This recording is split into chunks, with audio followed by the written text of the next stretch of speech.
اپنے منکرین پر مدد طلب کرتے تھے۔ اس آیت کریمہ کا خلاصہ یہ ہے کہ کفار یہودیان عرب اپنی توریت میں دیکھتے تھے جہاں جہاں پر محمد صلی اللہ علیہ وسلم کا نام ہے وہاں پر انگلی رکھتے تھے اور جنگ کا چیلنج قبول کرتے تھے، اور کرنے سے پہلے جب اب جنگ چھڑنے والی ہے سب کو جمع کر لیتے تھے اور کہتے تھے سنو ہم جو دعا کر رہے ہیں تم سب لوگ آمین کہنا۔ ایک بڑا سامنے رہتا اور توریت کی اس جگہ میں اس آیت میں جہاں پر میم ہا میم دال لکھا رہتا، محمد لکھا رہتا، وہاں پر انگلی رکھتے اور انگلی رکھنے کے بعد کہتے اے اللہ، ایک دم سیم ایسے، اے اللہ اس کے وسیلے سے اپوزیشن پر ہمیں مدد عطا فرما۔ تفسیر ابن کثیر میں ہے کانت العرب تستنصر علی مشرک الیہود، مشرک العرب کانت الیہود، یہودی حضرات مشرکین عرب پر محمد کے وسیلے سے، یعنی محمد نام کے وسیلے سے، توجہ دیجیے گا، نام کے وسیلے سے جو ان کی کتاب میں لکھا رہتا مدد طلب کرتے۔ ابن کثیر کہتے ہیں فیستنصرون، تو اللہ تعالیٰ ان کی مدد فرماتا، فیستنصرون مدد فرماتا۔ ابھی دیکھیے گا صرف نام کا مسئلہ ہے۔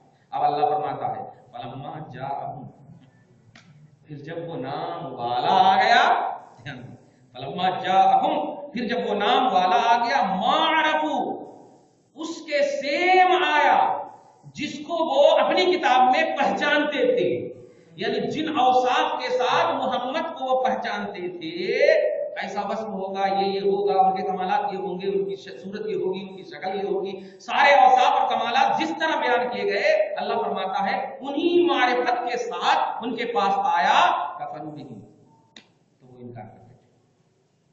اب کیسے ہوں گے؟ اب آپ سوچ سکتے ہیں، ان کے نفسانیت میں بھی میں کہتا ہوں نفسانیت داخل ہے، پیچھے کا نفس کے خلاف، نفس کے خلاف اگر یہ بات ہوتی، توجہ دیجیے گا، میں ایک نفس پر لفظ بول رہا ہوں، نفس کے خلاف یہ بات ہوتی، مدد مل رہی ہے اسی نام سے، تو نفسانیت اور خواہشات کی تکمیل ہی کا تو نام نفسانیت ہے نا۔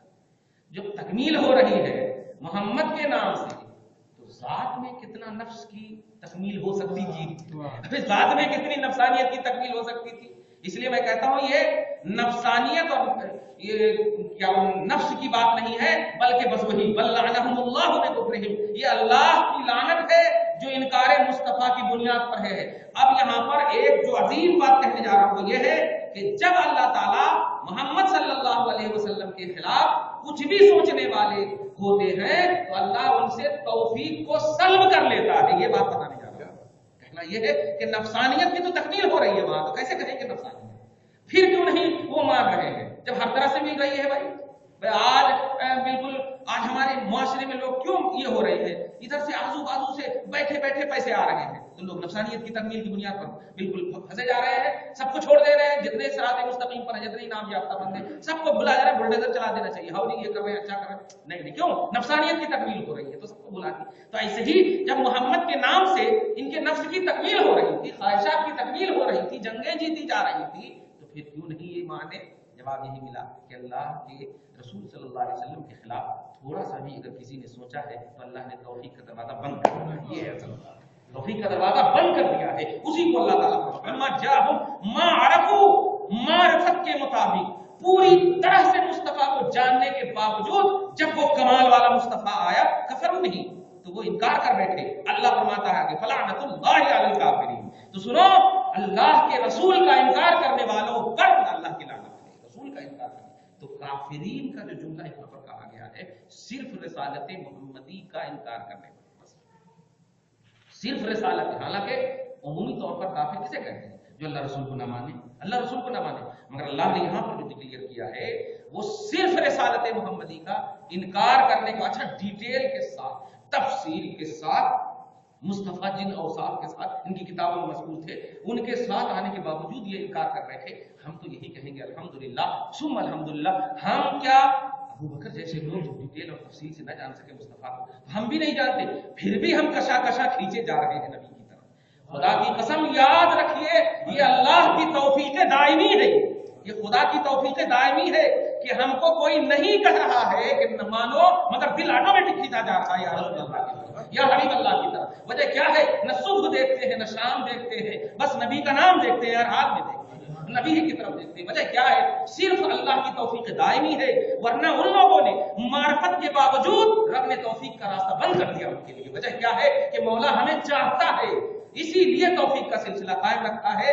دعا ہے پروردگار عالم اسی سلسلے پر قائم رکھے، آئندہ کریں گے۔ مولا تعالیٰ آج کی اس خصوصی گفتگو کو اپنے فضل سے قبول کرتے ہوئے نبی پاک صلی اللہ علیہ وسلم کی طرف جو ہم سب کی توجہ لگی ہوئی ہے، پروردگار اس توجہ کو قائم دائم فرما، اس توجہ پر دوامیت عطا فرما مولا، ہمیشگی عطا فرما مولا۔ پروردگار عالم خصوصیت کے ساتھ تو نے اپنی توفیق دائمی ہم سب پر جاری و ساری رکھا ہے۔ اے اللہ اس سے پہلے کہ تو ہٹا لے مولا، ہٹانے سے پہلے ہم سب کو موت کا فرما۔ اے اللہ ہم سب وہی چاہتے ہیں جو تو چاہتا ہے مولا۔ پروردگار اپنے حبیب کو بنانا چاہتا مولا، بے توجہی میں نہیں، پوری توجہ کے ساتھ تیرے حبیب کے غلام ہے مولا۔ یا اللہ اپنے حبیب کی غلامی میں جو تجھے رضا، تجھے پسند ہے، اس پسندیدگی کے ساتھ اپنے حبیب کی غلامی میں رکھ پروردگار۔ یا اللہ خصوصیت کے ساتھ آج کی اس درس کو قبول فرما لے اور درس کے صدق و فعل میں اپنی شان کریمی کے مطابق اس کا اجر عطا فرما۔ ہماری نسلوں کو بخش دے مولا، ہماری نسلوں کو تحفظ فراہم کر مولا، ہماری نسلوں کو بقائے حیات دائمی عطا فرما مولا۔ یا اللہ وہ زندگی عطا فرما جو دنیا میں بھی حسنہ کی شکل میں رکھے اور آخرت میں بھی حسنہ کی شکل رکھے، اور عذاب جہنم سے بچا لے مولا ہم سب کو۔ پروردگار عالم اپنے حبیب کا ترانہ گانے والا ہمیشہ بنا مولا، اور جب تک زندہ رہے کلمہ طیبہ لا الہ الا اللہ محمد رسول اللہ پر لفظاً نہیں ہر دو زاویے سے پروردگار اس کی تفہیم کے ساتھ ہم سب کو قائم رکھ مولا۔ بعد مردن نبی کی زیارت کے فائل میں مولا سوالات فقر کو آسان کر دے، برزخی دنیا کو آراستہ کر دے، جنت کے وصول تک کی تمام راہوں کو آسان سے آسان تک فرما دے۔ اللہم ربنا تقبل منا انک انت السمیع العلیم وتب علینا یا معبودنا انک انت التواب الرحیم۔ وصلی اللہ تعالی علی خیر خلقہ محمد مظہر لطفہ ونور عرشہ سیدنا ومولانا محمد وآلہ واصحابہ وبارک وسلم۔ سبحان ربک رب العزۃ عما یصفون وسلام علی المرسلین والحمد للہ رب العالمین۔